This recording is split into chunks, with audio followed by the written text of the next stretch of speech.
Oke, loading. Apa udah terlihat? Rekan-rekan. Sudah, Pak. Oke. Jadi intinya teman-teman di sini lagi pada galau ya. Saya buatkan slide spesial buat teman-teman yang uh, mencari topik skripsi lagi galau. Oke, jadi ada beberapa topik yang ingin saya bahas secara umum dulu. Pertama, kenapa sih teman-teman itu harus skripsi ya? Kok nggak langsung lulus aja seperti kuliah seperti biasa ya? Apa yang menjadikan kewajiban anak D4 atau yang setara dengan sarjana ini harus mengerjakan skripsi? Walaupun kemarin juga ada kebijakan ya dari Mas Menteri, Mas Nadiem itu bahwa mahasiswa yang terbukti punya skill atau kemampuan di lapangan yang sudah terukur ataupun terbukti juara misalnya di kompetisi ya, itu bisa jadi modal untuk atau syarat untuk lulus ya. Kebijakan itu belum berlaku di tahun ini ya. Saya belum dapat kebijakan baru dari kampus. Mungkin untuk adik kelas kalian mungkin ya. Oke, kemudian yang kedua bagaimana cara menentukan topik skripsi ya yang benar dan baik itu seperti apa sih?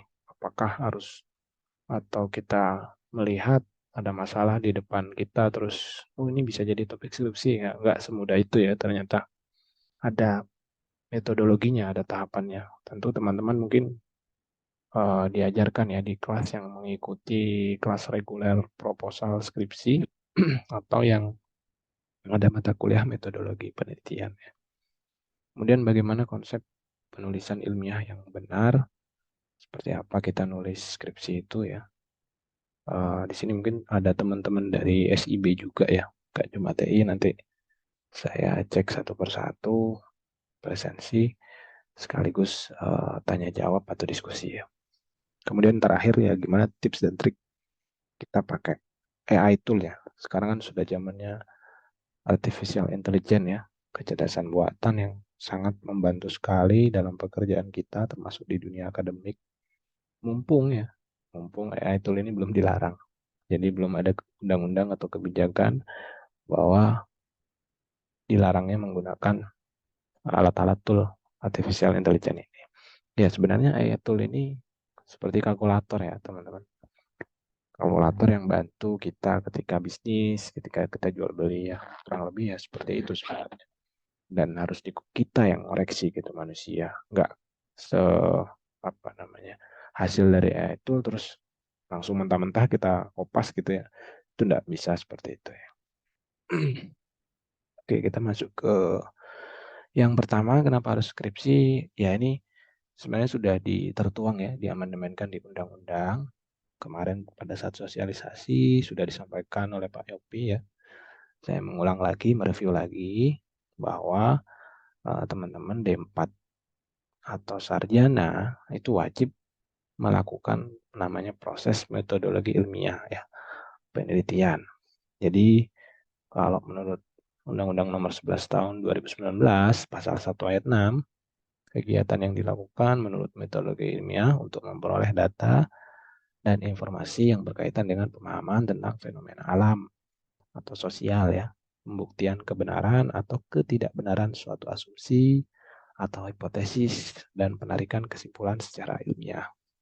Jadi semua yang dilakukan dari awal ya, mulai dari perencanaan, menentukan topik, itu teman-teman harus dilakukan secara ilmiah. Ilmiah artinya apa? Ya ada buktinya di lapangan, ada datanya gitu ya, nggak cuma katanya-katanya, tapi data dan informasi itu dikumpulkan dengan cara yang ilmiah juga valid ya. Kemudian di Permendikbud juga di sini ada tertuang ya rumusan capaian pembelajaran lulusan ya untuk D4 itu harus sesuai dengan KKNI. Apa sih KKNI itu? Pernah dengar ya teman-teman ya? KKNI itu kerangka kualifikasi nasional Indonesia. Jadi kerangka penjenjangan ya kualifikasi kompetensi ini yang dapat menyandingkan, menyetarakan dan mengintegrasikan ini ada uh, apa namanya ukurannya, levelnya ya. Setelah ini kita lihat. Nah, oh di saat 10 menit nih. Untuk KKNI di Indonesia ini ada 9 level ya. Kalau teman-teman itu D4 setara dengan S1, sarjana itu di level 6. Nah, kalau bawahnya level 5, 4, 3 ini nggak perlu skripsi. Mereka ya seperti laporan akhir ya, atau dia mengerjakan tugas proyek biasa sebenarnya. Cuma ya tetap menulis laporan sebenarnya. Tapi level 6 harusnya lebih baik gitu kan dari level yang di bawahnya, apalagi yang SMA, SMK ya, atau yang SMP, SD ya. Nggak perlu skripsi kan, karena levelnya beda gitu. Nah, ini makin ke atas S3 gitu ya. Spesialis, nah, tentu makin berat sini. Nah, mereka punya kompetensi yang harus diukur gitu. Nah, ini KKNI untuk yang level 6, khusus untuk yang S1 atau D4 teman-teman ini. Jadi saya yang ngambil yang bagian ini. Jadi mampu mengaplikasikan bidang keahliannya dan memanfaatkan iptex. Jadi teman-teman ya cukup mengaplikasikan ya, memanfaatkan. Jadi misalnya ada metode X sudah dilakukan ke objek A misalnya. Nah, teman-teman harus mencari yang lain, penelitian yang lain yang belum dilakukan. Misalnya metode X dicampur dengan metode Y, tapi objeknya sama, tetap di A gitu. Nah, itu boleh. Asalkan tidak ada penelitian lain yang pernah seperti itu juga. Tapi kalau sudah nemu, ternyata ada paper Pak yang menerapkan metode X dan Y pada objek A juga ya, objeknya diganti, misalnya objeknya B, tapi metodenya juga dicampur. Nah, itu khusus yang skema penelitian. Cuma yang pengembangan syaratnya cuma hanya mitra. Jadi nanti ada mitra terpenuhi, bisa diajak kerjasama, ya tinggal bagaimana kita mencari atau menambahkan fitur-fitur yang umum atau yang bisa kita improve gitu ya. Kita tawarkan sesuai dengan user requirement yang ada di perusahaan tersebut ya. Ya teman-teman bisa baca nanti saya share ya apa namanya slide-nya, saya percepat aja di waktunya nggak banyak di Zoom-nya. Terus bagaimana cara menentukan topik skripsi? Nah, ini yang penting ya.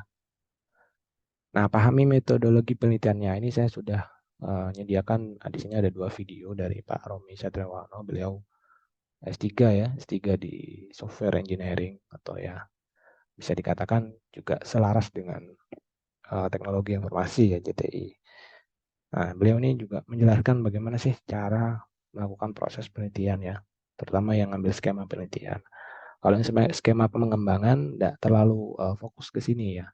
Cuma yang difokuskan adalah ketika mengambil skema pengembangan, teman-teman itu melihatnya adalah dari fitur-fitur yang dibutuhkan oleh user. Misalnya si user butuh dashboard yang dia bisa menampilkan data penjualan ABC misalnya. Nah, itu bagaimana cara terbaik untuk menampilkan itu? Nah, itu dipecahkan dengan cara yang ilmiah. Nah, itu dicari. Apakah ada yang sudah pernah mengembangkan dashboard seperti itu? Kalau ada berapa cara atau ada berapa jenis? Nah, itu bandingkan. Difilter mana yang terbaik gitu ya. Nah, itu dari segi pengembangan perangkat lunaknya gitu untuk skema pengembangan. Tapi kalau penelitian di sini improve metodenya atau penerapan metodenya untuk tingkat sarjana itu boleh ya.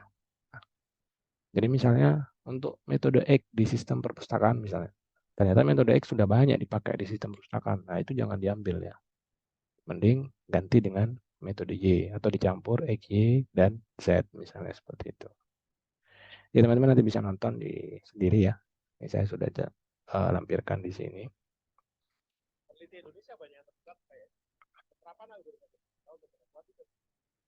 Nah, ini juga menampilkan apa namanya? Ini ada suaranya kayak. Menampilkan contoh-contoh penelitian yang tanpa kontribusi. Biasanya kalau penelitian itu harus kontribusinya ke pengetahuan. Jadi teman-teman meneliti itu gunanya buat apa sih sebenarnya? Itu kan mencari solusi dari masalah kehidupan manusia dengan teknologi. Nah, kalau hanya mengganti objek gitu, itu tidak memberikan kontribusi gitu. Nah, yang kontribusi yang dimaksud di sini adalah improve metode. Cuma yang setara dengan sarjana atau D4 boleh ya mengimplementasikan metode, tapi yang belum pernah dilakukan oleh peneliti sebelumnya. Kalau sudah pernah ya jangan diambil lagi gitu ya. Seperti ban itu udah diciptakan, tapi kalian ciptakan lagi ban gitu dengan ban karet. Ya kalau bisa jangan ciptakan yang sama gitu. Tapi ban yang berbeda, misalnya tanpa angin gitu ya. Oke. Saya next aja. Ini terkait metodologi penelitian lebih komplit ya. Oke, teman-teman bisa saksikan. Kemudian konsep penulisannya gimana sih? Nah, sebaiknya teman-teman juga nonton ini sampai selesai ya. Kalau bisa sih malam ini bisa selesai semua nontonnya ya. Walaupun tidak lengkap, mungkin diloncat-loncat di menit keberapa gitu, yang penting-penting saja ya. Kalau bisa. Kemudian ketika menulis laporan skripsi, pastikan menggunakan manajer referensi seperti Mendeley, Zotero gitu ya. Kalau belum tahu caranya bisa video yang ini. Jadi nggak capek nulis laporannya ya. Dokumentasinya gampang. Oke, Gambar saya ini next saya aja. print Daftar screen, isi, terus kemudian saya cemplungin ke saya sini. klik kanan. Oke, pandangannya apa kalau sudah ambil skripsi untuk mahasiswa tingkat akhir ini? Yaitu jangan ini down ya. Ini bagian pandangan larangannya. Jadi sering menggunakan kalimat menurut saya begini Pak, saya pikir begini, menurut Bapak Ibu begini. Itu nggak boleh ya. Itu mulai sekarang mode seperti ini di off-kan dulu. Ini bisa dipakai kalau kita diskusi di luar ilmiah. Artinya kalau pada saat bimbingan dengan saya, bimbing atau dengan saat sidang, saat sepro, hindari kalimat ini ya. Hindari kalimat yang tidak berdasarkan data atau fakta. Itu nggak boleh. Ya, segala sesuatu yang dipilih harus difilter secara ilmiah. Ya. Jadi misalnya ada beberapa pilihan metode. Nah, kenapa kok milih itu? Itu pasti pertanyaan mulai dari why. Inti dari video tadi Pak Romi itu dimulai dengan why itu. Nah, itu harus bisa dijawab di laporan skripsinya nanti, terutama nanti di latar belakang. Misalnya, saya kenapa kok ngambil topik A gitu, alasannya apa, berdasarkan data apa. Nah, itu harus tertuang semua di latar belakang. Nanti baru dirumuskan di rumusan masalah itu. Kemudian sering menggunakan kalimat atau kata subjektif itu dilarang juga ya. Jadi poin-poin ini dilarang, jangan digunakan lagi ya. Modenya di off-kan saja teman-teman. Terus apa yang boleh Pak? Edu. Nah ini, edunya ini ya.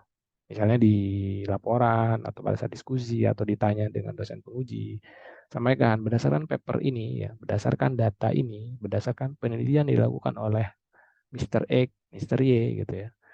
Metode ini terbukti efektif berdasarkan paper apa gitu ya.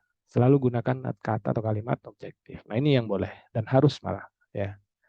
Jadi apa yang teman-teman lakukan itu harus berdasarkan semua data dan fakta ya. Kalau misalnya hasil wawancara dengan siapa itu dicantumkan ya di laporan. Misalnya dengan ketua atau kepala dinas X gitu ya. Ketua dengan kepala ini namanya siapa itu cantumin, jadikan catatan kaki atau footnote di laporannya. Kalau itu adalah hasil wawancara di lapangan gitu ya. Itu semuanya harus jelas ya, teman-teman. Jangan sampai abu-abu. Kalau abu-abu nanti pas pada saat sidang atau sempro itu pasti ditanya terus. Semakin ini jelas nilai skripsi teman-teman ya bisa bagus dapat A ya. Kemudian untuk ketertarikan minat saya, teman-teman yang mau bimbingan dengan saya, nah research interest-nya ini ada beberapa di sini ya. Saya sejak S1 atau sarjana itu dulu fokusnya di mobile teknologi ya. Terutama di game. Saya dulu buat game di Android juga dengan menggunakan speak recognition untuk pembelajaran matematika gitu ya. Nah, jadi belajar matematika tapi pakai voice gitu. Kemudian S2-nya saya di visualisasi, yaitu untuk pembelajaran graph di programming. Nah, itu masih terkait dengan scientific visualization, terus ada human computer interaction, UI UX, media teknologi ya. Sistem informasi juga boleh ya, SPK. Tapi yang penting adalah kalau teman-teman mitra gitu ya, itu sudah jelas mitranya siapa. Nah, langkah yang pertama harus teman-teman lakukan kalau ngambil di skema kemitraan, user requirement-nya udah jelas, use case-nya apa aja udah jelas di situ. Kalau itu di situ udah jelas, mitranya udah jelas, boleh saya insya Allah akan membimbing teman-teman. Nanti saya berikan template untuk melengkapi di spreadsheet ya. Di situ ada yang harus dilengkapi sehingga nanti diskusi kita di pertemuan berikutnya lebih enak nyambung gitu. Saya juga di Internet of Things ya, tapi terutama di data monitoringnya dan analytics-nya. kemudian ada simulasi